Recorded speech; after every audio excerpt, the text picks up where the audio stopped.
Speaker Punjab assembly Malik Ahmad Khan نے کہا ہے کہ ماضی کی سیاسی غلطیوں کی وجہ سے شدت پسندی کا سامنا کرنا پڑا۔ انتہا پسندی کسی فرقے، گروہ یا سیاست کے لیے بہت نقصان دہ ہے۔ آج ہم بہت تکلیف میں ہیں۔ یہ ایکسٹریمزم کی ایسی شکلیں ہیں کہ جن کو آپ کسی مذہب، فرقے، گروہ، سیاست separatist movements based upon these extremist views جو کہ بالکل حقیقت سے بہت دور ہیں لیکن ہیں، آپ اس کو دیکھ سکتے ہیں۔ تو Pakistan is facing multiple challenges۔ میں آج تکلیف میں ہوں، روز میرے فوجی جوان مر رہے ہیں، میرے بچے اسکولوں کے اندر مر رہے ہیں، ہمارے ٹیچرز، اساتذہ مر رہے ہیں، ہمارے عالم دین مر رہے ہیں، دہشت گرد ہے کہ دندناتا پھرتا ہے۔ ریاست کے فیصلے تھے، جب بھی کیے آپ نے افغان ریفیوجیز اگر لائے تو خود سے تو نہیں آئے۔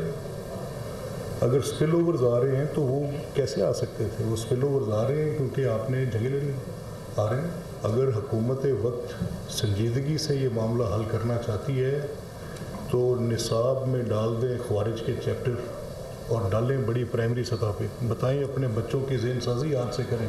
یہ کوئی 1 سال میں 2 سال میں معاملہ حل نہیں ہونا، یہ جنگ ہمیں لڑنی پڑے گی۔